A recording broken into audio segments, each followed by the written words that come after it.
Good afternoon. Today is Foreign Direct Investment, Chapter 8. Our learning objectives include recognizing the current trends regarding foreign direct investment, also known as by the acronym FDI, in the world economy, explain the different theories of FDI, understand how political ideology shapes a government's attitude towards FDI, and describe the benefits and costs of FDI to home and host countries.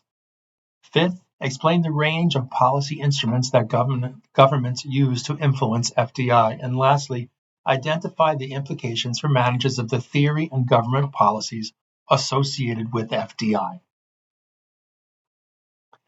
Foreign direct investment. When a firm invests directly in new facilities to produce or market a good or service in a foreign country, that would be considered 10% or greater interest. Once a firm undertakes FDI, it becomes a multinational enterprise. For example, Tesla. FDI or flow of FDI is the amount of FDI undertaken over a given time period. Stock of FDI, total accumulated value of foreign-owned assets at a given time. Outflows, flows of FDI out of a country. Inflows, flows of FDI into a country. What are some of the trends in FDI? Well, increase in both flow and stock of FDI over the past 30 years is growing more rapidly than world trade and world output. And it's also a way to circumvent trade barriers. It's driven by political and economic changes, a shift towards democratic political institutions and free market economies. Globalization has had a positive effect. Well, I don't know about that. I think the answer to that really is it depends. It depends on who you are. If you are an employee in a manufacturing plant in the U.S. Midwest over the past 20 or 30 years, you may not have a positive feeling about globalization because you may have lost your job. If you're, an employee in Indonesia, you might be very happy about globalization because maybe there's been a lot of FDI in your area because manufacturing has moved into that area from other areas where costs were higher. This is a look at FDI outflows from 1990 to 2020 in billions, and you can see it's really improved and increased throughout the years. It's a lot of money in that. The direction of FDI historically is mostly directed at developed nations, and the U.S. has been a target for FDI inflows because we have large and wealthy domestic markets, a dynamic and stable economy, favorable political environment and openness to FDI, and also we have a legal system that is very positive. Inflows directed at developing nations and transition economies over the past decade, growing importance of China as a recipient of FDI. This is FDI inflows by region 1995 to 2020, and you can see which areas have received. You take a look at the blue, just from historical percentage, you can see the blue has significantly ramped up and now is occupying, looks like, the majority of the FDI. Foreign direct investment in the world economy, as the U.S. is the largest source since World War II. 6 countries, U.S., U.K., France, Germany, Japan, and the Netherlands account for 60% of all FDI outflows from year 2000 to the year 2020. China became a major foreign investor around 2005, especially in less developed nations. And they have the, I think it's called the Belt and Road program, where they just invest in countries that need infrastructure, and then they seem to have a lot of influence in those countries after they do their Belt and Road investments.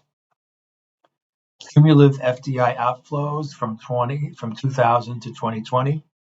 You can see who is the big guns there. The form of FDI, acquisitions versus greenfield investments. Greenfield investments establishes a new operation in a foreign country. acquire or merge with an existing company is quicker to execute. It can acquire valuable strategic assets and also can increase the efficiency of the acquired unit by transferring capital, technology, and management skills. There are some theories of foreign direct investment as well, and there are three complementary perspectives. Number one, seeks to explain why a firm will favor direct investment to enter a foreign market when two other alternatives, exporting and licensing, are open to it. Number two, seeks to explain why firms in the same industry take on FDI at the same time and why they favor the same locations. And three, the eclectic paradigm combines the two perspectives into one holistic explanation of foreign direct investment. Why foreign direct investment? Well, two alternatives to FDI. One, exporting, producing goods at home and shipping to receiving country for sale. Number two, licensing, granting a foreign entity the right to produce and sell a firm's product in return for a royalty fee. FDI is expensive and risky compared with exporting and licensing. Also, there's limitations of exporting. There's transportation costs and trade barriers. By limiting imports through quotas and tariffs, governments increase the cost of exporting and boost the attractiveness of FDI and licensing. Limitations of licensing. Internalization theory used to explain why firms prefer FDI gives three major drawbacks to licensing. Number one, licensing may result in a firm's giving away valuable technological know-how to a potential foreign competitor. Licensing does not give a firm the tight control over production, marketing, and strategy in a foreign country that may be required to maximize its profitability. And the firm's competitive advantage is based on the management's marketing and manufacturing capabilities, which are not amenable to licensing. Advantages of FDI. When transportation costs or trade barriers make exporting unattractive. When firms want to maintain control over technological know-how, operations, or business strategy. And when the firm's capabilities are not amenable to licensing. The pattern of foreign direct investment, we've got something called strategic behavior.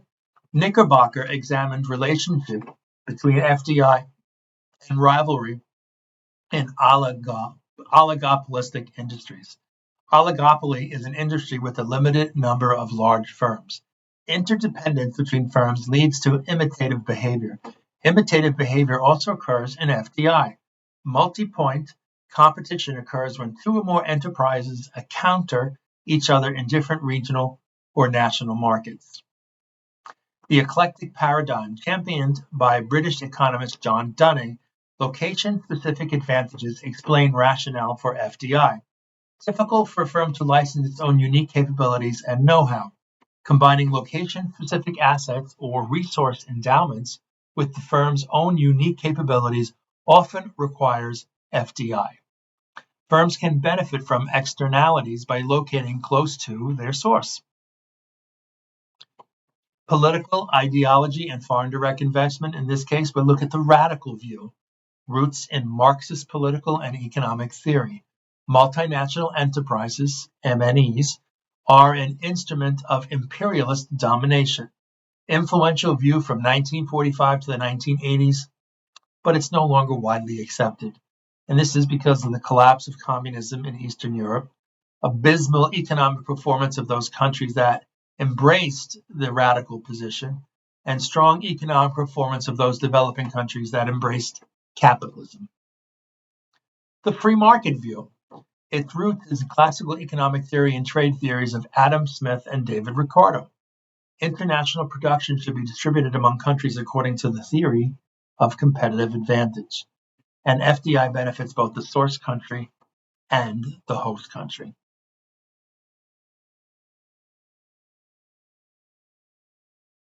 Pragmatic nationalism.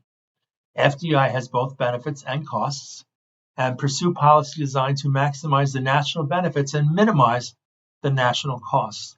The tendency to aggressively court FDI believed to be in the national interest, and it's through tax breaks and grants. Remember, if a country receives FDI and they're using it for a greenfield project, this is really good for the host country because they may not have had the resources to do this, and now they're getting some other country to invest in their country, which will help them create new jobs and also increase production and efficiency by establishing a new business.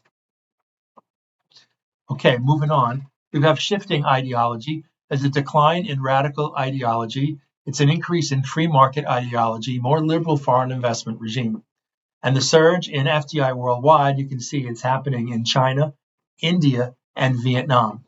And some nations are more hostile to FDI. You have Venezuela and Bolivia. And some countries also have content rules and content laws that limit the level of what FDI could be.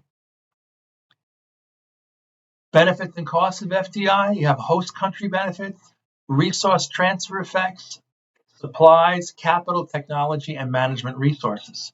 Employment effects, it brings jobs to host country that would otherwise not be created there. And it may be offset by loss of jobs in the home country.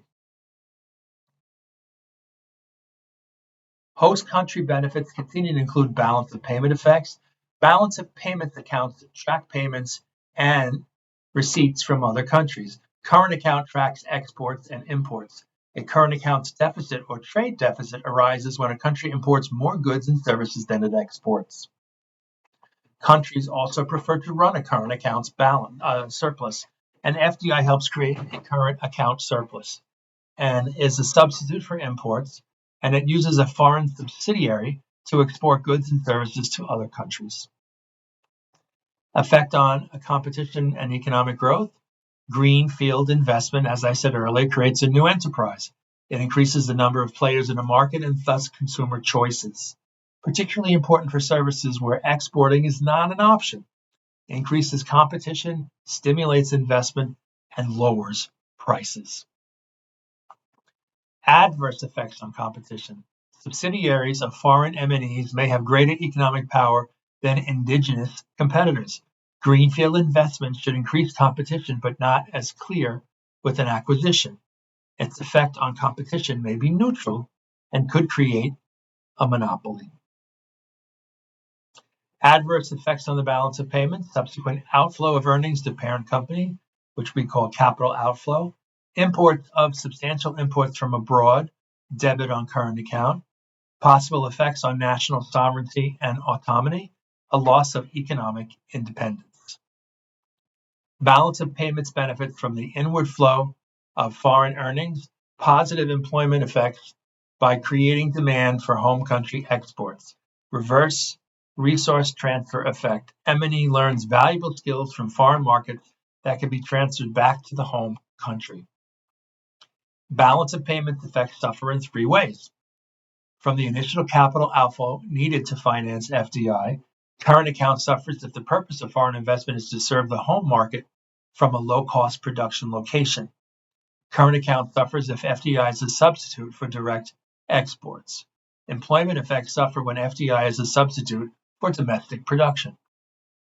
International trade theory and FDI. Offshore production is FDI undertaken to serve the home market. It may stimulate economic growth in the home country. It may result in lower prices, and it makes a company more competitive. Encouraging outward FDI, government-backed insurance programs, government loans, elimination of double taxation of foreign income, and host countries relaxing restrictions on FDI. Home country policies continue. We have restricting outward FDI, limits capital outflows, manipulates tax rules, and prohibit investment for political reasons. Host country policies encouraging inward FDI, incentives such as tax concessions, low interest loans, grants, or subsidies. Restricting inward FDI, ownership restraints, and performance requirements. International institutions and the liberalization of FDI. World Trade Organization was formed in 1995, and its push for liberalization of regulations governing FDI. Two extensive multinational agreements were reached in 1997 to liberalize trade in telecommunications and financial services. The theory of FDI. Dunning's location-specific advantages argument explains the direction of FDI, but not why firms prefer FDI to exporting or licensing. Internalization theories identify the relative profitability of FDI, exporting, and licensing. The theory of FDI continued states that licensing is not a good option in three types of industries: high-tech, global oligopolies, and industries facing intense cost pressures. Licensing is better in fragmented, low-technology industries in which globally dispersed manufacturing is not an option. Here's the decision framework here. We're taking a look at how high are transportation costs. Are they low? Then you export. So which is the one that you pick? Are you going to export or are you going to have FDI? 360 view managerial implications, FDI and government policy continued. Investing in countries that have permissive policies generally prefer than those that restrict FDI. Many countries still display a pragmatic stance, and bargaining power is depending on three factors. One, value each side places on what the other has to offer. Two, number of comparable alternatives available to each side. And three, each party's time horizon. Okay, this concludes this chapter, chapter 8, and I thank you for listening.